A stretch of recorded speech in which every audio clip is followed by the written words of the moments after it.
जय हिंद साथियों। आज एक बार फिर हम अपने स्टूडियो में वापस आ गए हैं। पीछे के वीडियोस में आपने मेडिसिनल एंड एरोमेटिक प्लांट्स की 3 अलग अलग कैटेगरीज़ के बारे में जाना। उसको हमने लंबी अवधि, लघु और मध्यम अवधि और 12 मासी फसलों में डिवाइड करके करीबन 17 से 18 फसलों की जानकारी, आपको मोटी मोटी जानकारी दी थी। उसके बाद में हम लोगों ने सतावर के बारे में, खेती के बारे में जाना। फिर हमने किसान भाई से भी मुलाकात कर ली है सतावर के एक। और उसके बाद जब मैं दिल्ली गया हुआ था तो वहाँ से मैंने आपको राष्ट्रपति भवन के आरोग्य वनम में भी, वहाँ भी आपको घुमाया और वहाँ पर जो मौजूद हर्ब्स हैं और जो मेडिसिनल और एरोमेटिक प्लांट्स लगे हुए हैं उनको हमने देखा और जाना उनके बारे में। अब वापस आ गए हैं हमने फिर से अपने स्टूडियो में और आज बारी है दूसरी लंबी अवधि की फसल के बारे में जानने की और उसकी खेती के बारे में सीखने और समझने की। आज मैं जो कवर करने जा रहा हूँ, हम करेंगे सर्पगंधा की बात, सर्पगंधा की खेती के बारे में जानेंगे।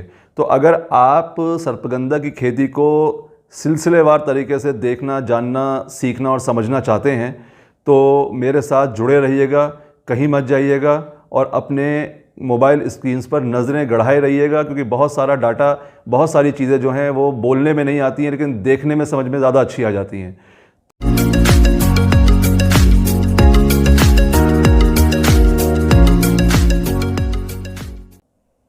तो दोस्तों, एक बार फिर से आपका स्वागत है हमारे पायनियर फार्मिंग यूट्यूब चैनल के आज के इस वीडियो में, जिसमें हम बात करेंगे सर्पगंधा की खेती के बारे में। और जहाँ तक सर्पगंधा की खेती की बात है, हम अपना जो पैटर्न है बिल्कुल पिछली बार की तरह रखेंगे जैसे कि हमने सतावर में किया था। तो आइए शुरू करते हैं सर्पगंधा की खेती की जानकारी, जिसमें सबसे पहले मैं आज आपको बताऊंगा सर्पगंधा का जो भौगोलिक विवरण है, यानी कि जो पूरी दुनिया में और हमारे भारतवर्ष में जो उसका ज्योग्राफिकल डिस्ट्रीब्यूशन है वो कहाँ कहाँ है और सर्पगंधा कहाँ कहाँ पाई जाती है। तो देखिए, खेती तो इसकी ज़्यादातर भारत में होती है, अफ्रीका के कुछ पार्ट्स में होती है और कई और दूसरे मुल्कों में होती है। बहुत ज़्यादा तो मुझे इसके बारे में जानकारी नहीं है कौन कौन से देश इसकी खेती कर रहे हैं, लेकिन जो जंगलों में जो नेचुरली, यानी कि जो उसका भौगोलिक विवरण है कहाँ कहाँ पाई जाती है, तो भारत के अलावा आपका सर्पगंधा चीन में पाई जाती है, श्रीलंका है, आपका म्यांमार है, मलेशिया है, इंडोनेशिया है, जापान में पाई जाती है, दक्षिणी अमेरिका यानी कि साउथ अमेरिका में और अफ्रीका के बहुत सारे इलाकों में सर्पगंधा हमको देखने को मिलती है और इन्हीं देशों के कुछ इलाकों में इनकी खेती भी होती है। लेकिन अगर हम भारत की बात करें तो भारत में जो सर्पगंधा की खेती भी हो रही है और जो भौगोलिक विवरण के तहत जिन जिन इलाकों में या दूसरे राज्यों के जिन जंगलों में पाई जाती हैं, उसमें जो मेन जो स्टेट्स हैं, जो राज्य हैं, वो हैं हमारे हिमाचल प्रदेश, उत्तर प्रदेश, उत्तराखंड, मध्य प्रदेश, बिहार, जम्मू और जम्मू में के जो नीचे फुटहिल्स के कुछ इलाके हैं, यानी कि जो लोअर इलाके हैं या निचले इलाके हैं जम्मू के आसपास के, वहाँ पर मिलती है। कश्मीर में हमको मिलती है। इसके अलावा सिक्किम, असम, यहाँ तक पाई जाती है और आसपास के जो महाद्वीप या द्वीप हैं जैसे कि अंडमान और निकोबार, वहाँ पर भी सर्पगंधा हमको देखने को मिलती है और सर्पगंधा की खेती भी आज की तारीख में वहाँ पर की जा रही है। एक चीज़ मैं आपको यहाँ पर सबसे पहले बताना चाहता हूँ, चूँकि यहाँ पर बात सर्पगंधा की हो रही है तो ये जानना बहुत ज़रूरी है खेती करने से पहले, क्योंकि जब हम खेती करने की बात करते हैं तो सबसे पहले बात आती है उसकी मार्केटिंग की, कि हम बेचेंगे कहाँ या हमसे ख़रीदेगा कौन। तो ये एक थोड़ा सा अभी एक ऐसी फसल है सर्पगंधा जो कि इसके बारे में जानना ज़रूरी है खेती करने शुरू करने से पहले, कि उसके साथ में कौन कौन सी कंडीशंस हैं। तो एक ख़ास कंडीशन है जिसके बारे में मैं बात करने जा रहा हूँ, वो है आपका इसके लिए एक सर्टिफिकेट, एक लाइसेंस की ज़रूरत पड़ती है जब आप इसको ट्रेड करते हैं, ख़ास तौर से इंटरनेशनल मार्केट में। जब इसकी इंटरनेशनल लेवल पर ट्रेडिंग की जाती है तो आपको इसके लिए ख़ास सर्टिफिकेट की ज़रूरत होती है। एक नाम मैं लेने जा रहा हूँ, आप जो स्क्रीन पर देख भी रहे हैं, साइटस, CITES। साइटस का जो फुल फॉर्म है वो ये है कि कन्वेंशनल और international trade in endangered species of wild fauna and flora. यहाँ पर जो आपका C for convention, I for international, T for trade, E for आपका एंडेंजर्ड और S फॉर स्पीशीज़। तो ये एक साइटस एक कन्वेंशन है, एक ऑर्गेनाइजेशन कह लीजिए आप इसको, ये है जो कि ये साइटस का लाइसेंस, एक सर्टिफिकेट प्रोवाइड करती है सर्पगंधा की इंटरनेशनल ट्रेडिंग के लिए। लेकिन ये क्यों चाहिए? ये इसलिए चाहिए कि सर्पगंधा को इस कन्वेंशन ने एंडेंजर्ड स्पीशीज़ के अंतर्गत रखा है। एंडेंजर्ड स्पीशीज़ यानी आप इसको हिंदी में कह सकते हैं संकटग्रस्त प्रजाति। संकटग्रस्त प्रजाति कौन सी हैं? ये संकटग्रस्त प्रजाति वो हैं जो, या प्रजातियां वो हैं जो कि जिनकी डिमांड इंटरनेशनल मार्केट में काफ़ी ज़्यादा है या नेशनल मार्केट में काफ़ी ज़्यादा है, लेकिन इनका धीरे धीरे जंगलों के अंदर स्तर कम होता चला जा रहा है। तो ऐसे प्रजातियों को, ये खाली ऐसा नहीं है कि प्लांट्स में है, ये एनिमल्स में भी हैं। जैसे टाइगर्स की आपने आजकल बात चल रही है, तो वो भी एक एंडेंजर्ड स्पीशीज़ में है, वो जानवरों की प्रजाति है। लेकिन यहाँ पर जब हम पौधों की, प्लांट्स की, पेड़ों की प्रजातियों की बात करते हैं तो सर्पगंधा आपका एंडेंजर्ड स्पीशीज़ यानी संकटग्रस्त प्रजाति की श्रेणी में आता है। ऐसी प्रजातियां जो कि बहुत ज़्यादा मांग है, मैं फिर से रिपीट कर रहा हूं, भारतीय और विदेशों की मार्केट में, लेकिन धीरे धीरे जंगलों में उसका स्तर ख़त्म हो रहा है। तो सरकारें ये चाहती हैं कि जो चीज़ें जंगलों से ख़त्म हो रही हैं उनको रिज़र्व किया जाए, उनको संरक्षित किया जाए। तो ऐसी फसलों के लिए ये कन्वेंशन बनाया गया है, साइटस। लेकिन अब ऐसा भी है कि अगर जो डिमांड है, क्योंकि ये मेडिसिनल प्लांट है, उसका बहुत सारी खेतियों में और बहुत सारी दवाइयों में उसका इस्तेमाल होता है, तो हम इसको इग्नोर नहीं कर सकते, इसकी सप्लाई को बंद नहीं कर सकते।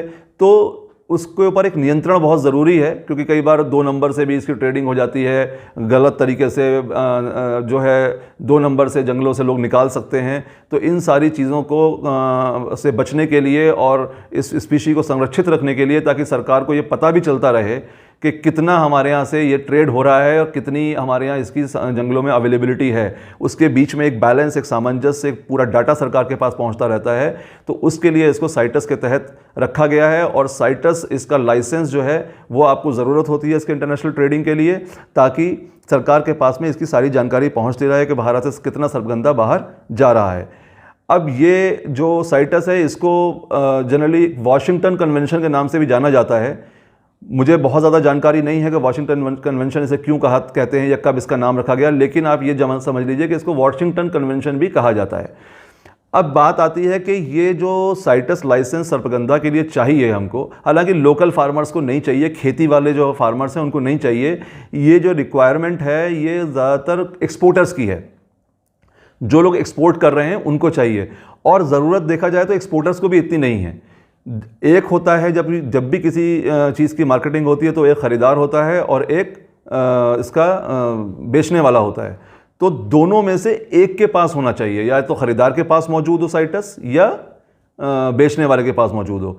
तो अगर हमारे जो ख़रीदार हैं, जो हमारे इंपोर्टर्स हैं दूसरी कंट्रीज़ में, अगर उनके पास में साइटस नहीं है तो फिर आपको साइटस लाइसेंस या उसका सर्टिफिकेट लेना पड़ेगा। अब बात आती है कि ये लाइसेंस या सर्टिफिकेट देता कौन है। तो ये देने वाली बहुत सारी गवर्नमेंट एजेंसीज़ हैं, जिसमें कि आपका हर राज्यों के अंदर स्टेट वाइल्ड लाइफ अथॉरिटी है जो कि ये सर्टिफिकेट इशू करती है। आप अपने राज्य के किसी भी वन विभाग से ये संपर्क कर सकते हैं और उसके बारे में जानकारी ले सकते हैं। मैं यहाँ पर कोई मोटी थोड़ी सी आपको जानकारी दे देता हूँ। यहाँ पर 2 तरह की अथॉरिटीज़ हैं। एक तो है मैनेजमेंट अथॉरिटीज़, जिनके अंदर आता है wild life crime control bureau. ये हमारे देश के हिस्सों में 4 हैं, यानी कि east, west, north and south, पूरब, पश्चिम, उत्तर और दक्षिण। पूरब में जो है हमारा, उसका जो ऑफिस है वो शायद आसाम में है, और जो हमारा, या नहीं सॉरी, कोलकाता में है। और जो हमारा वेस्ट का है वो मुंबई में है, जो नॉर्थ का है वो दिल्ली में है, और साउथ का चेन्नई में है। तो wild life crime control bureau वो भी जो है इसके ऊपर आपको इसके लिए सर्टिफिकेट प्रोवाइड करता है, या उसके बारे में आपको जानकारी वहाँ से मिल सकती है। तो ये 4 जगहों की आप डिटेल आप गूगल से भी निकाल सकते हैं। इसके अलावा 2-3 दूसरी कैटेगरी है जो कि अथॉरिटीज़ हैं जो कि आपको ये सर्टिफिकेट्स प्रोवाइड कर सकती हैं। वो हैं साइंटिफिक अथॉरिटीज़। बहुत सारे कुछ साइंटिफिक इंस्टीट्यूशंस को गवर्नमेंट ने अलाउ किया हुआ है इस सर्टिफिकेट्स को देने के लिए, जिसमें कि आपका जूलॉजिकल सर्वे ऑफ इंडिया है, कोलकाता में है। आपका बॉटनिकल सर्वे ऑफ इंडिया है, ये भी आपका हावड़ा, वेस्ट बंगाल में ही है। इसके अलावा आपका wild life institute of India है, वो देहरादून में, आपका उत्तराखंड में है। और इसके अलावा अगर हम बात करें तो Indian council of forest research, ये आपका ICFRE, ये भी देहरादून में है। तो इस तरह की मैनेजमेंट और साइंटिफिक अथॉरिटीज़ जो हैं इस तरह के सर्टिफिकेट्स प्रोवाइड करती हैं। तो अगर आप सर्पगंधा की खेती करना चाहते हैं और उसके साथ साथ आप खेती के लिए तो देखिए इतना ज़रूरत नहीं है, लेकिन अगर आप इंटरनेशनल ट्रेड में जाना चाहते हैं क्योंकि इसकी बाहर बहुत डिमांड है और एक्सपोर्ट पोटेंशियल बहुत ही अच्छा है इस क्रॉप का, तो आप एक बार अगर साइट्रस लाइसेंस ले लेते हैं तो आपके लिए एक्सपोर्ट करना और आपके बायर के लिए इंपोर्ट करना बहुत ईजी हो जाएगा। कोई बहुत ज़्यादा मुश्किल नहीं होता है। इन विभागों से आप संपर्क करके इसकी पूरी जानकारी ले सकते हैं, वहाँ से आपको ये सर्टिफिकेट्स मिल सकते हैं। अब हम बात करेंगे सर्पगंधा की खेती पे आते हैं। बहुत लंबा ये टॉपिक चला जाएगा, लेकिन उससे पहले मैं आपको एक बहुत ही एक मज़ेदार और रोचक तथ्य, एक रोचक फैक्ट बताना चाहता हूँ सर्पगंधा के बारे में, जो मुझे कुछ ही दिन पहले जानने को मिला। वो है हमारे राष्ट्रपिता महात्मा गांधी के बारे में। हमारे राष्ट्रपिता महात्मा गांधी जब बहुत मेहनत की, आप जानते ही हैं कि उनका जीवन बहुत ही दुश्वारियों से भरा हुआ था और सुबह से लेकर शाम तक उस उम्र में, एक बुढ़ापे में भी आके आपने इतना काम किया है। तो जब आप सुबह से शाम तक के काम के बाद थक जाते थे, तो थकान के बाद में आप अपनी थकान और अपने मेंटल स्ट्रेस को दूर करने के लिए सर्पगंधा की चाय पिया करते थे। ये बड़ा रोचक तथ्य मुझे जानने को मिला। हालांकि अभी इसके बारे में अगर कोई और ज़्यादा आगे जानकारी मिलेगी तो बताऊंगा, लेकिन अभी के लिए सिर्फ यही है कि हाँ, हमारे राष्ट्रपिता महात्मा गांधी सर्पगंधा की चाय रोज़ शाम को अपनी थकान मिटाने के लिए पीते थे।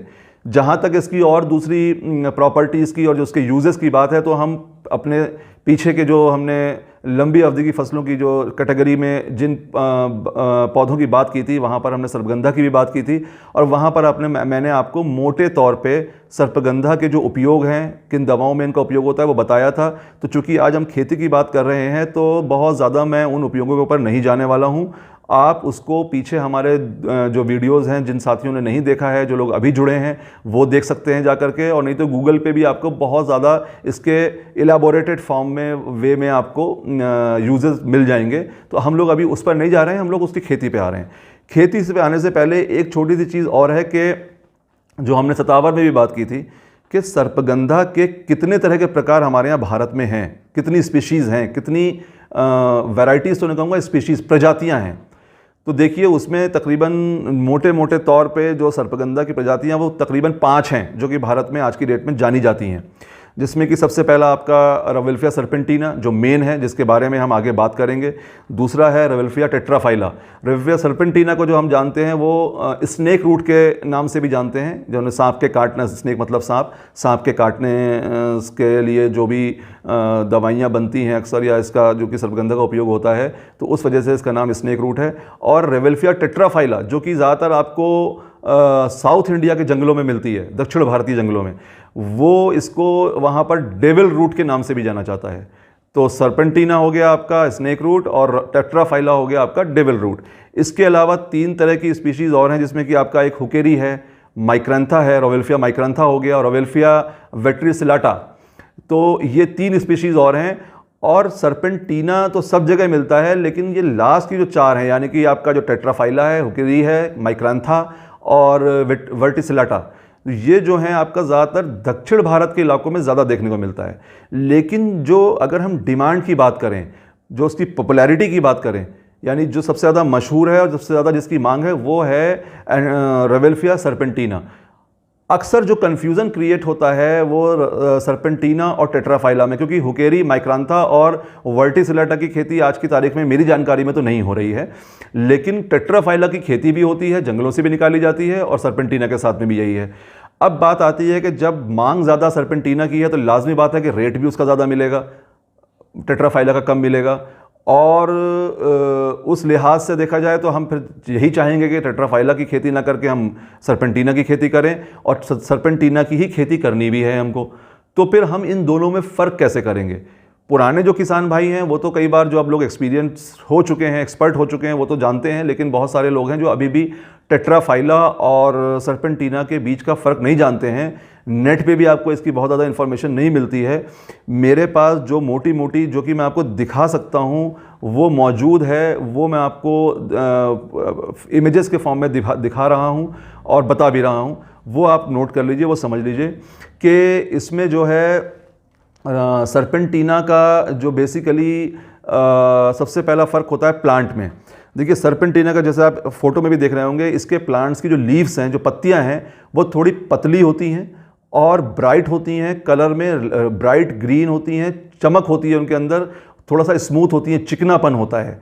जबकि आपका टेट्राफाइला की पत्तियां देखने में थोड़ी चौड़ी होती हैं, डल ग्रीन कलर होता है, गोलाई लिए हुए होती है, थोड़ा डल ग्रीन कलर होता है, इतनी ब्राइटनेस नहीं होती है, इतना सर्पेंटीना में होती है। इसके अलावा जो इसके पत्तियों में थोड़ा सा रफनेस होती है, स्मूथनेस नहीं होती है, देखने में ही पता चल रहा है आपको कि ये थोड़ा सा रफ होगी। इसके अलावा जो डिफरेंस है वो इसके आपका रूट में भी डिफरेंस होता है। सर्पेंटीना की जो रूट होती है वो थोड़ी सी सीधी सीधी लंबी होती है, अक्सर सीधी सीधी लंबी होती है, उसमें ज़्यादा टेढ़ापन या मोड़ तोड़ नहीं होते हैं, और इस थोड़ी मोटी होती है रावेल्फिया सर्पेंटीना की। सर्पेंटीना की जो जड़ होती है थोड़ी मोटी होती है।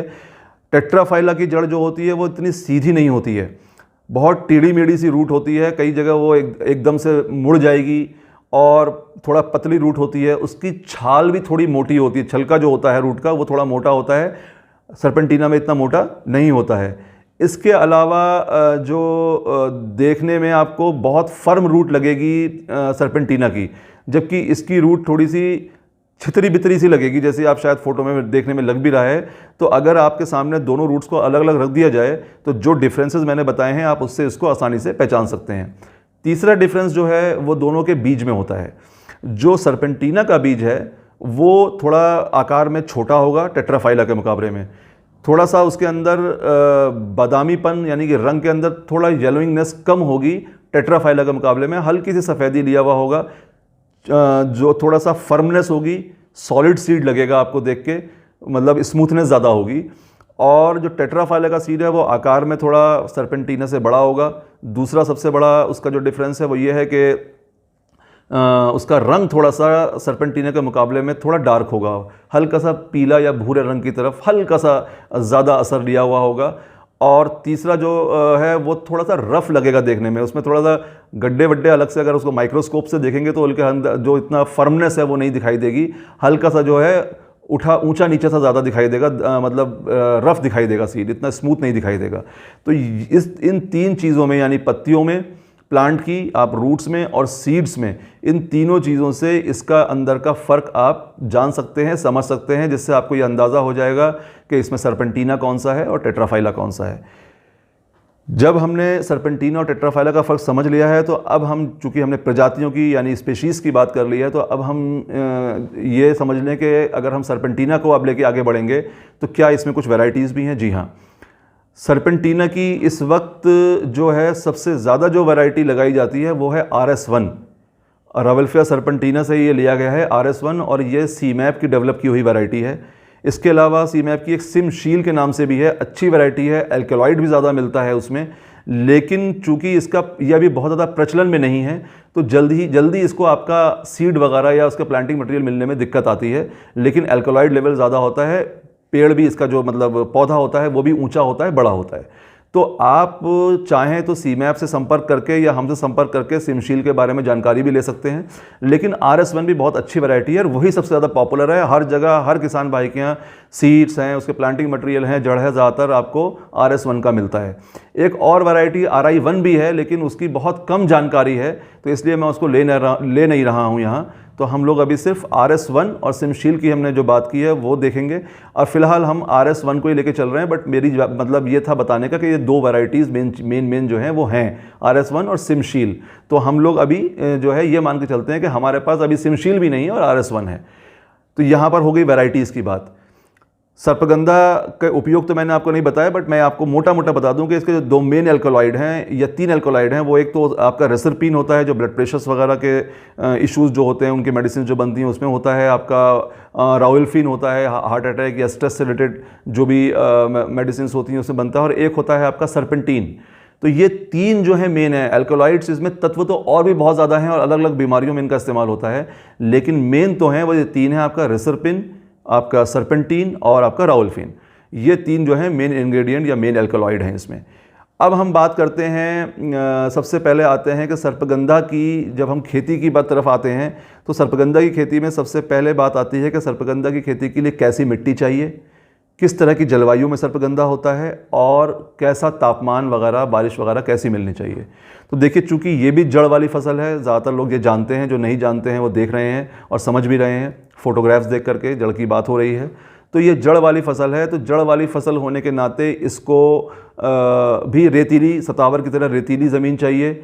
बलुई और बलुई दोमट ज़मीन इसके लिए बहुत अच्छी होती है, लेकिन चूंकि सतावर के मुकाबले में इसका रूट बायोमास एक सिंगल रूट सिस्टम होता है, रूट बायोमास बहुत कम होता है, तो ये भारी मिट्टी में भी सफलतापूर्वक की जा सकती है, लेकिन उसके अंदर खर्च आपका बढ़ जाएगा। कल्चरल प्रैक्टिसेस आपको निराई गुड़ाई काफ़ी ज़्यादा करना पड़ेगी ताकि जड़ों को अच्छा खासा उसको हवा और ऑक्सीजन भी मिलती रहे अंदर ज़मीन के, तो उसमें मेहनत ज़्यादा होगी। लेकिन बलुई दोमट मिट्टी में और ख़ास तौर से बलुई मिट्टी में इसकी ग्रोथ बहुत अच्छी होती है, क्योंकि जड़ें तकरीबन 6 से लेकर 9 इंच और कभी कभी उससे ज़्यादा भी अंदर तक चली जाती हैं ज़मीन में। तो जितनी लूज सॉइल होगी, ज़मीन में रूट्स को पेनिट्रेट करने में उतना ज़्यादा आसानी होगी, इसलिए उसको आपकी ग्रोथ उसमें आपको ज़्यादा अच्छी मिलेगी।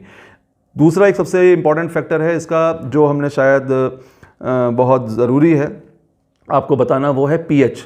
अक्सर लोग पीएच कहते हैं कितना पीएच होना चाहिए पर्टिकुलर क्रॉप की खेती करने के लिए। तो देखिए, सर्पगंधा के लिए ज़्यादा पीएच की सॉइल अच्छी नहीं रहती है। अगर आपका सॉइल का पीएच 8 या 8.5 के ऊपर जा रहा है, तो मैं आपको एडवाइस नहीं करूंगा कि उसमें सर्पगंधा की खेती करनी चाहिए, या फिर हम उसको पहले रिक्लेम करें, इसको मिट्टी को सही करें, अपना सॉइल को सही करें। उसके अलग रास्ते हैं, उसके ऊपर कभी अलग वीडियो बनाऊंगा कि कैसे पीएच को कम किया जा सकता है, या कैसे जो भूमि सुधार के कार्यक्रम होते हैं उनमें कैसे काम किया जाता है, वो मैं बाद में बताऊँगा। अभी ये जान लीजिए कि 8 8.5 के ऊपर की पीएच की अगर सॉइल है तो वहाँ पर सर्पगंधा आप खेती को अवॉइड करें। अगर हम पीएच कम की बात करें तो ये बहुत कम पीएच पर भी हो जाती है, यानी कि ये समझ लीजिए कि कुछ इलाकों में, असम वगैरह में, मैंने इसको 4.5 और 5 पीएच की सॉइल में भी सफलतापूर्वक कराया है। तो आपका जो मेन जो है वो 5 से लेकर के और 8 पीएच, ये आपकी एक रेंज है। 5 to 8, 5 से लेकर के 4.5 पे भी कराया है मैंने, बट मैं आपको 5 की फिगर बता रहा हूँ कि अगर आपका सॉइल का पीएच, मिट्टी का पीएच जो है, पीएच मान 5 से लेकर 8 के बीच में है, तो आप आराम से आँख बंद करके सफलतापूर्वक इसकी खेती कर सकते हैं।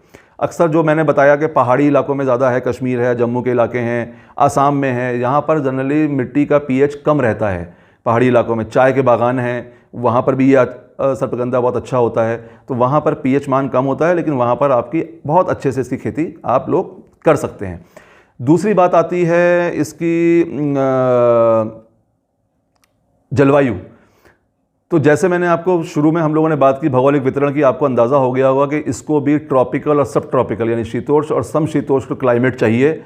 बहुत गर्म भी नहीं चाहिए और बहुत ठंडा भी नहीं चाहिए, यानी कि एक बीच में, यानी कि फुट हिल्स पे जो होता है, उत्तराखंड में भी जो नीचे के इलाके हैं, 1400 से 1800 अबव मीन सी लेवल, समुद्र तल से 1400 से 1800 मीटर तक ये आराम से सफलतापूर्वक आप कर सकते हैं इसको।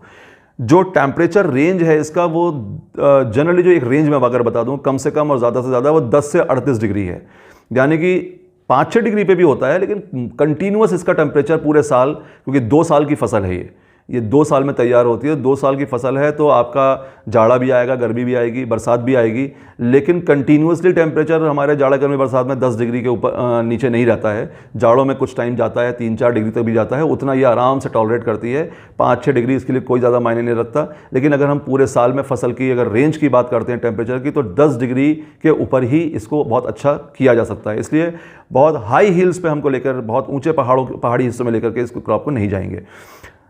और दूसरा जो हायर साइड में अगर हम बात करें तो 38-40 डिग्री तक ही आराम से होती है।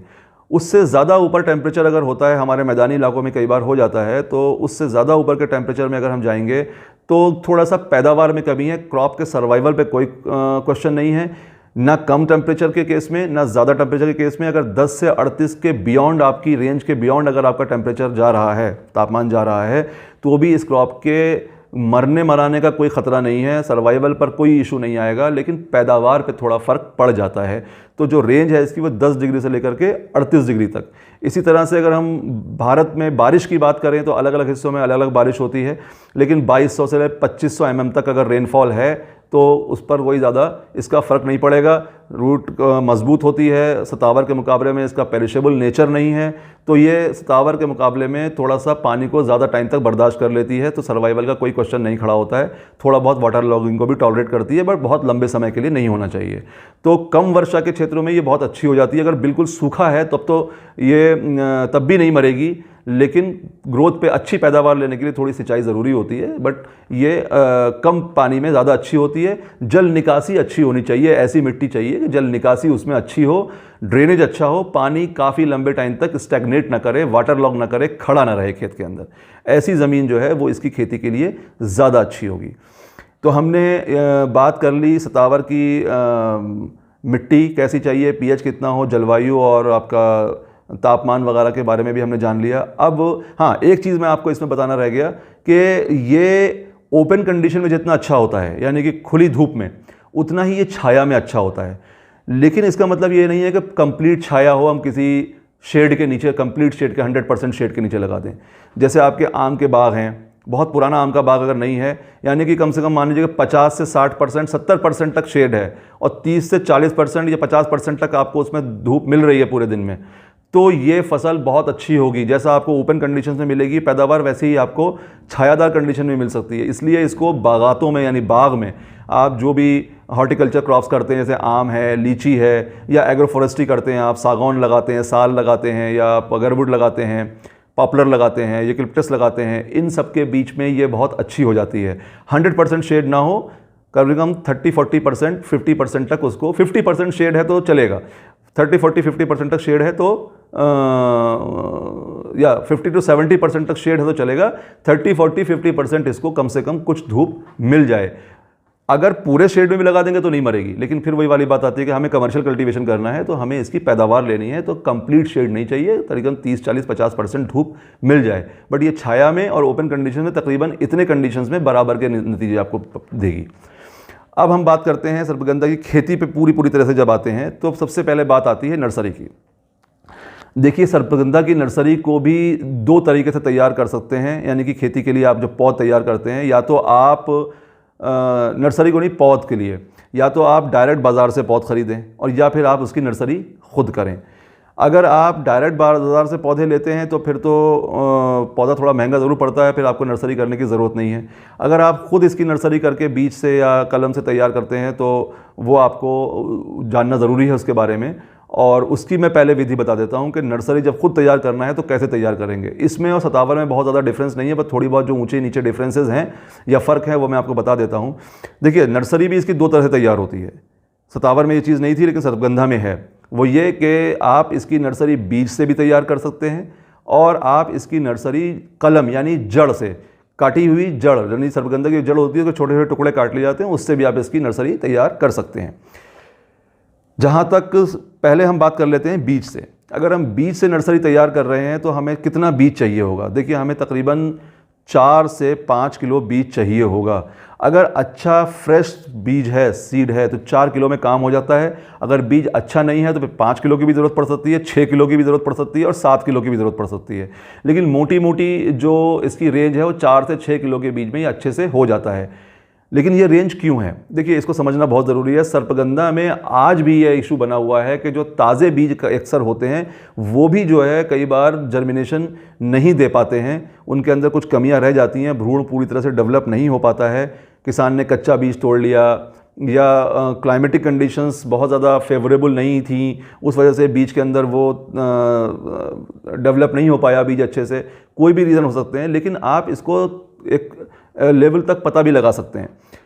सबसे पहली बात तो ये जान लीजिए कि ताज़े बीज इस्तेमाल करने हैं। ताज़े बीज कहने का मतलब ये है कि फ्रेश सीजन सीड, यानी कि जब दिसंबर जनवरी तक इसका सीड आ जाता है तो, और हम इसकी नर्सरी डाल देते हैं मार्च अप्रैल मई जून तक लगा सकते हैं, तो उसी साल का सीड होना चाहिए।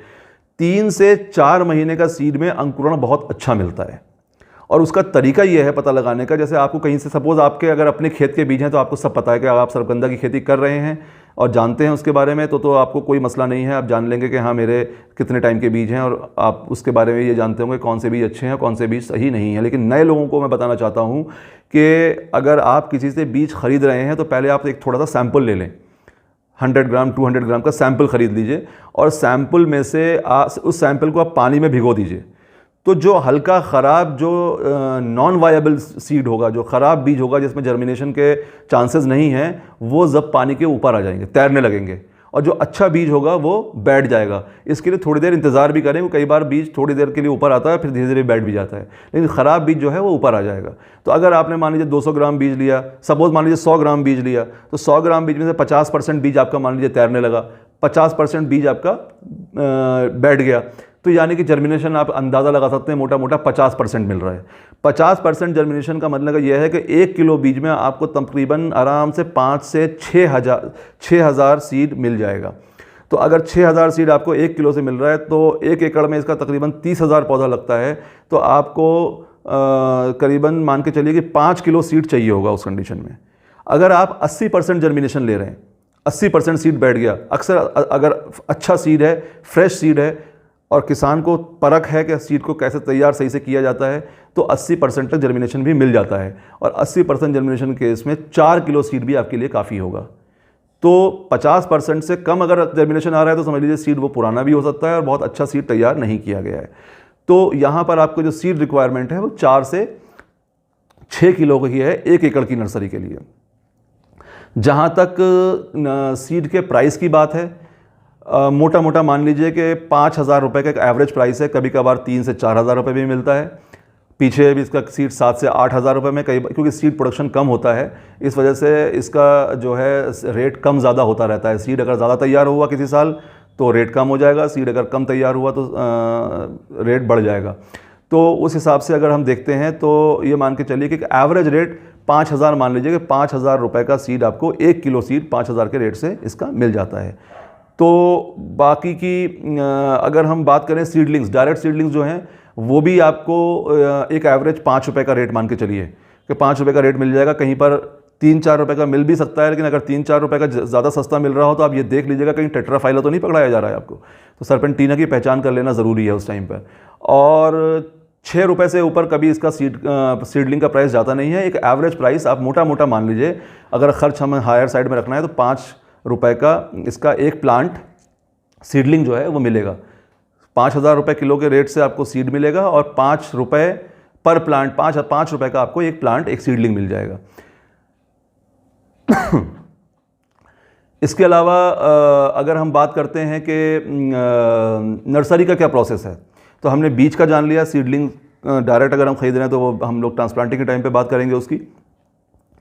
सीड से जब हम तैयार करें नर्सरी तो आपको 4 किलो से 6 किलो सीड चाहिए। 4 किलो लेके चलते हैं अभी, कि हम मान के ये चलेंगे कि हमारा जर्मिनेशन अच्छा है और सीड में तो हम 4 किलो बीज लेके चलेंगे। 4 किलो बीज के आपको 1 एकड़ की नर्सरी के लिए तकरीबन जो सीड चाहिए वो 4 किलो सीड चाहिए, 4 से 5 किलो। और वही आपको नीम केक पाउडर चाहिए 1 एकड़ की नर्सरी के लिए, करीबन 5 किलो, कम से कम 5 से 10 किलो नीम केक पाउडर यानी कि नीम की खली आप ले लें। और आप पोटेशियम नाइट्रेट ले सकते हैं जर्मिनेशन को थोड़ा सा इन्हांस करने के लिए, वो भी आपका रेट 6 to 8 ग्राम से 6 से 8 ग्राम का आप ले सकते हैं। अगर अवेलेबल है तो ठीक है, कहीं किसी लेबोरेटरी वगैरह में जान पहचान है आपकी, वरना इसकी इतनी कोई ख़ास ज़रूरत नहीं है। बट ये थोड़ा सा बूस्ट करता है जर्मिनेशन को, एक जर्मिनेशन बूस्टर आप इसे कह सकते हैं। तो ये भी आपका करीबन पर केजी के हिसाब से है। और 50 से 100 किलो बढ़िया से सड़ी हुई सूखी गोबर की खाद पाउडर फॉर्म में कर ले तो बहुत अच्छा है। जाली वगैरह से छान के वेल रोटन जिसको अंग्रेज़ी में कहते हैं, वो आप भुरभुरी खाद जो है वो लीजिए, बिल्कुल बढ़िया से सड़ी हुई खाद हो, कच्चा पन्ना हो उसके अंदर, गोबर के अंदर। और इसमें जो आपको एरिया चाहिए 1 एकड़ की नर्सरी तैयार करने के लिए, जो कि सीड का क्वांटिटी भी जो है वो सर्पगंधा उसके मुकाबले में, सतावर के मुकाबले में थोड़ा ज़्यादा है। तो यहाँ पर ये मान के चलिए कम से कम आपको 40 स्क्वायर मीटर जगह काफ़ी है। वरना आजकल तो बहुत से लोग, यानी कि 40 स्क्वायर मीटर का मतलब हुआ 400 feet, 400 square feet. Otherwise nursery करने वाले लोग तो बहुत ज़्यादा बचत करते हैं। हेल्दी प्लांट हो ना हो तो उनको तो बेचने से मतलब है, तो वो 100 से 200 स्क्वायर फीट में भी सर्पगंधा की नर्सरी तैयार कर लेते हैं। बट मैं जनरली 40 स्क्वायर मीटर यानी 400 स्क्वायर फीट का एरिया जनरली बताता हूँ लोगों को 1 एकड़ की नर्सरी तैयार करने के लिए। अब बात आती है बेड साइज़ की, वो भी आप अपनी कन्वीनियंस के हिसाब से बना सकते हैं। यानी कि जैसे आपने सतावर में बनाए थे, आपने 5 मीटर बाई 1 मीटर का बनाया था, आप यहाँ पर 10 मीटर बाई 1 मीटर का बना लीजिए। 4 बेड बन जाएंगे 40 स्क्वायर मीटर में आपके, तो 10 मीटर लंबा और 1 मीटर, 10 मीटर लंबा और 1 मीटर चौड़ा। आपका 4 बेड आ जाएंगे। इसमें आपको हर बेड के बीच में कम से कम 1 से 2 फीट का गैप रखिए, क्योंकि जो खरपतवार निकालना है तो लेबर को उसके नालियों के बीच में जगह जो मिल जाएगी तो उसमें आप बैठ के आराम से ज़मीन को नर्सरी को दबाते हुए उसके ऊपर नहीं चढ़ना पड़ेगा, प्लांट ख़राब नहीं होंगे। तो हर बेड के बीच में कम से कम 1 से 2 फीट का गैप आप ज़रूर रखें। इसके अलावा अगर आपके यहाँ बहुत ज़्यादा पानी बरसने की आशंका है या बहुत ज़्यादा पानी बरस के वाटर लॉगिंग का ख़तरा है, तो आप या ज़मीन बहुत भारी है, पानी रुकता है काफ़ी, तो आप वहाँ पर एक 6 इंच हाइट का बेड बना करके भी लगा सकते हैं। एक 6 इंच हाइट के 4 बेड बना लिए आपने, उस पर लगा दिया। अगर निकासी अच्छी है, पानी ज़्यादा रुकने के चांसेस नहीं है, तो कोई ज़रूरत नहीं है बेड बनाने के लिए मेहनत करने की। आप सिंपली जो है सीधे क्यारियाँ बना करके और सीधे 10 मीटर बाई 1 मीटर की क्यारियाँ बना करके उसमें लगा सकते हैं। ये नर्सरी के लिए जो मोटी मोटी रिक्वायरमेंट है। नर्सरी की जो बुआई का समय है वो देखिए बेस्ट, जैसे मैंने आपको सतावर में बताया था, बिल्कुल वही है। इसके लिए जो बुआई का जो टेम्परेचर है वो काफ़ी चाहिए ज़्यादा। सीड का हस्क बहुत स्ट्रॉन्ग शेल होता है, इसलिए भ्रूण को, एम्ब्रियो को उसको ब्रेक करके पौधा निकल के बाहर आने में थोड़ा सा ताकत ज़्यादा लगानी पड़ती है। तो सेट ऑफ कंडीशंस अगर बहुत फेवरेबल होंगी तो जल्दी आपको जर्मिनेशन मिलेगा।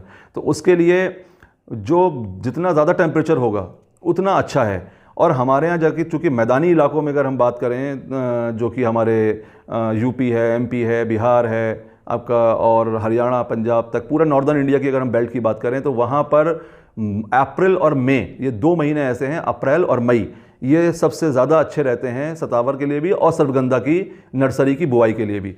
लेकिन जो लोग नर्सरी लगाने वाले लोग हैं वो लोग तो इसको मार्च से शुरुआत कर देते हैं और जून तक जाते हैं लेकर के। तो वो मैं ज़्यादा लंबा नहीं लेके जाऊंगा इसको कि वो जून में ले जाने का क्या फ़ायदा है, फिर आप अगले साल मार्च में लगा लें तो उसका साइकिल पूरा हो जाएगा। ये साइकिल वाली बात मैं सतावर में बता चुका हूँ। चलिए छोटा सा फिर भी बता देता हूँ। अगर आप नर्सरी के पॉइंट ऑफ व्यू से जा रहे हैं और आप जून में भी पौधा लगाते हैं तो आपका सितंबर अक्टूबर में पौधा तैयार हो जाएगा। वो पौधा अगर आप सितंबर अक्टूबर में लगाते हैं तो ग्रोथ तो कम मिलेगी, लेकिन अगर आप उसको अगले साल मार्च में लगा लेंगे ले जाकर, तो 2 साल की चूँकि फसल है, 1 साल मार्च में लगाइए और 2 साल बाद मार्च में निकाल लीजिए, और तब तक आपको पौधा भी बड़ा मजबूत होकर मिलता है। तो लेकिन अगर आपको उसी साल खेती शुरू करनी है तो आपको अप्रैल में सीड डाल देना है, अप्रैल मई में डाल देना है। अगर आपने लेट भी किया और मई में भी डाला तो मई से जून, जुलाई, अगस्त तक आपकी 2.5 से 3 महीने में नर्सरी तैयार हो जाएगी। तो बेहतर जो महीने हैं, बेस्ट जो महीने हैं वो अप्रैल से मई है सर्पगंधा की बुआई के लिए। इसका एक और जो मैं बताता हूँ, जैसे मैंने आपको पहले बताया था, इसकी बीज को चेक करने के लिए नर्सरी से पहले यानी बुआई से पहले अगर आप इसको 5% बीजों को नमक के घोल में थोड़ी देर के लिए डाल दें, नमक के पानी के घोल में डाल दें, यानी कि 5% का जो मतलब ये हो गया कि 1 लीटर पानी में 50 ग्राम नमक, उसमें अगर आप डाल देते हैं तो इसमें जो बचे कुचे थोड़े ख़राब बीज होते हैं वो भी ऊपर आ जाएंगे। लेकिन इनसे बीजों का अच्छा ट्रीटमेंट भी हो जाता है। जैसे कि अगर आप इस विधि से अगर आप ट्रीट कर देते हैं, नमक के पानी में घोल बना करके उसको कुछ टाइम के लिए डाल देते हैं, तो आपका एक तो अंकुरण अच्छा होता है, एक अच्छा अंकुरण मिलेगा। वहाँ पर हमने पोटेशियम नाइट्रेट भी किया था, वो भी एक सॉल्ट है, वो भी यूज़ कर सकते हैं आप। नमक का घोल भी यूज़ कर सकते हैं, सोडियम क्लोराइड का। तो वहाँ पर एक तो ये बात होगा। दूसरा, एक जो बीमारी आती है कई बार, डैम्पिंग ऑफ, नर्सरी में डैम्पिंग की बीमारी होती है। डैम्पिंग ऑफ बीमारी से भी इसमें छुटकारा मिलता है, बचाव मिलता है। हालांकि ये रिपोर्टेड नहीं है, लेकिन अगर सीड से रिलेटेड कोई सीड बॉर्न इशू है और डैम्पिंग ऑफ का इशू हो सकता है, तो फिर आप उसको अगर ये वाला ट्रीटमेंट देते हैं नमक के पानी के घोल वाला, तो आप उससे भी अपने आप को उसको बचा सकते हैं उस बीमारी से। जहाँ तक है नर्सरी के लिए क्यारी या बेड तैयार करने की बात, देखिए क्यारी तैयार करने का वही सेम रीज़न है जो सतावर में था। कम से कम 2 बढ़िया से फावड़े से, या जैसे भी आपके पास छोटा पावर टिलर वगैरह है तो उससे बढ़िया से जुताई कर दें। जुताई के अलावा उसमें अपना जो मैंने बताया था नीम की खली और गोबर की खाद, उसको अच्छे से मिला दें, मिक्स कर दें।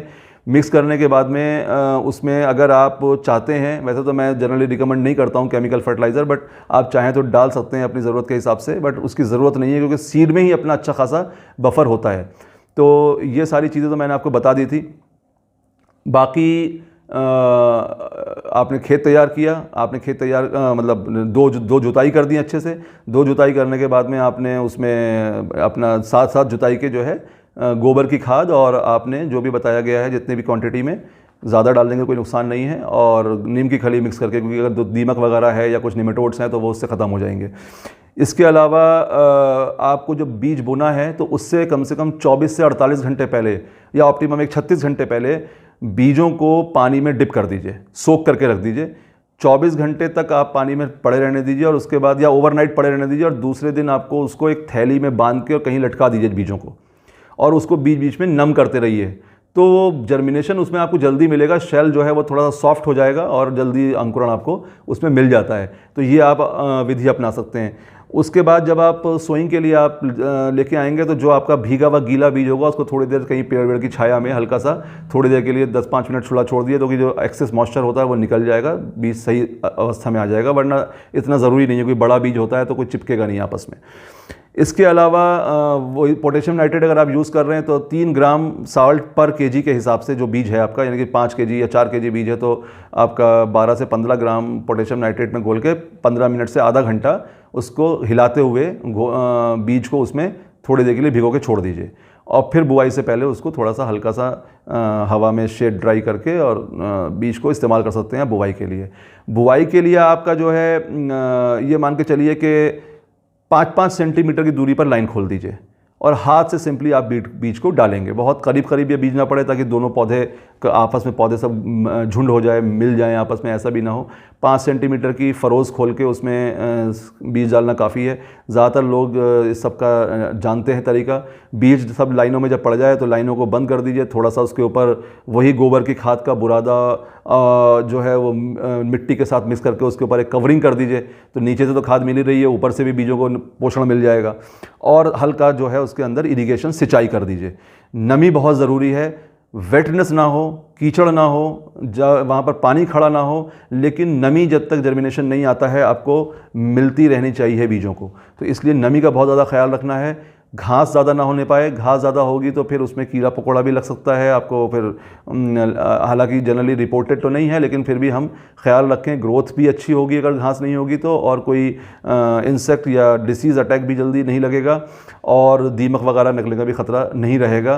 तो खरपतवार आप निकालते रहिए और जो है उसको वहाँ पर उसमें नमी बनाए रखिए। इसके अलावा ये मान के चलिए कि जो जर्मिनेशन है इसका, जनरली जो लोग नर्सरी करने वाले हैं वो लोग तो बताते हैं कि 15-20 दिन में आराम से इसका जर्मिनेशन हमको मिल जाता है, लेकिन इसका जो मैक्सिमम ड्यूरेशन है वो 1 महीने से लेकर 1.5 महीने तक है। कई बार 30 दिन के बाद में, 40 दिन के बाद में लोगों को जर्मिनेशन मिला है। तो अगर जल्दी आपका जर्मिनेशन नहीं आ रहा है तो परेशान होने की ज़रूरत बिल्कुल नहीं है। आपका जर्मिनेशन का इतने दिन आप 40-45 दिन तक वेट कर सकते हैं। लेकिन अगर उसके बाद भी जर्मिनेशन नहीं मिल रहा है तो इसका मतलब कहीं कुछ गड़बड़ हुई है, चाहे वो सीड्स को लेकर के इशू हैं या फिर कोई हमारे बीज के ज़मीन के अंदर कोई कीड़ा वगैरह कुछ हुआ है, कुछ ना कुछ हुआ है। और अगर एक भी बीज नहीं जमता है तो समझ लीजिए बीज में प्रॉब्लम है, क्योंकि अगर ज़मीन में कुछ भी प्रॉब्लम होगी या कोई और इश्यूज़ भी होंगे तो थोड़ा बहुत बीज ज़रूर जम जाएगा, ऐसा नहीं है कि बिल्कुल ना जमे। तो अगर इतने समय के यानी 30 से 40-45 दिन के बाद में भी अगर बीज में कोई जमाव आपको देखने को नहीं मिलता है तो इसका मतलब बीज ख़राब है और फिर आपको या तो बीज दोबारा लेकर के फ़ौरन नर्सरी डालनी पड़ेगी, लेकिन फिर शायद समय निकल गया हो, या फिर आपको सीधे पौधे ख़रीद करके और उससे आपको लगाना पड़ेगा सर्पगंधा को। पौधे की जहाँ तक बात है वो आपका मैंने आपको रेट बता दिया है। वो आपको जनरली पौधा जो होता है जून के बाद यानी जुलाई अगस्त में ही पौधा मिलेगा, वही समय लगाने का भी है।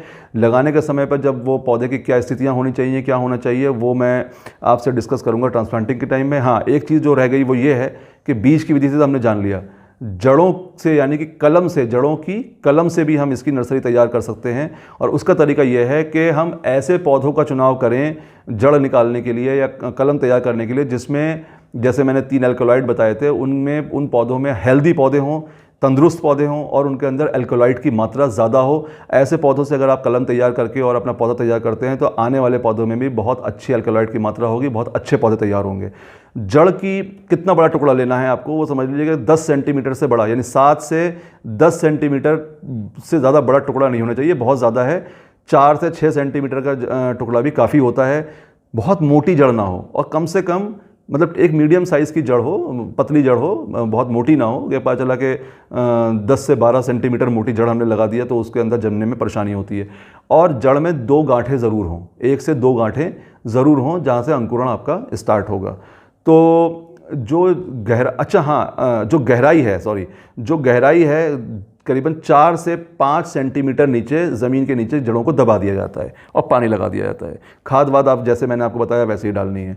तो ये मान के चलिए कि आपको 1 एकड़ के लिए तकरीबन कम से कम अगर 1 फीट बाई 1 फीट पे ट्रांसप्लांटिंग कर रहे हैं तो 40,000 नहीं तो 30,000 35,000, ये एक है 30 से 40,000 पौधे लगते हैं।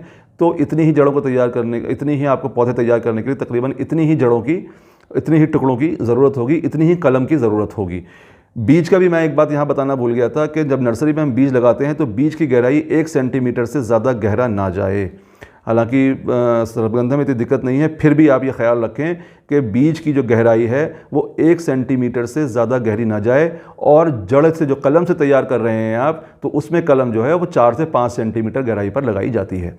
तो ये 2 तरीके मैंने आपको बता दिए, सीड से कैसे पौधा तैयार होगा और कलम से कैसे पौधा तैयार होगा। और ये दोनों पौधे तरह से पौधे तैयार होने में तकरीबन 2 से 2.5 महीने, कलम से तो थोड़ा कम समय लगता है, लेकिन बीज से तैयार होने में 2.5 से 3 महीने मान लीजिए मोटा मोटा। एक अच्छी नर्सरी तैयार होने में बुआई के बाद से लेके और तैयार पौधा होने में 2.5 से 3 महीने का टाइम लग जाता है। तो ये सारी जानकारी जो थी हमने आज ली नर्सरी की। ये हमारा पार्ट 1 हम यहाँ पर कंप्लीट करते हैं। अगले पार्ट 2 में हम लोग सर्पगंधा की खेती की नर्सरी के बाद से लेकर के और आखिर मार्केट तक की जानकारी लेंगे। तो तब तक के लिए मुझे जो है इजाज़त दीजिए।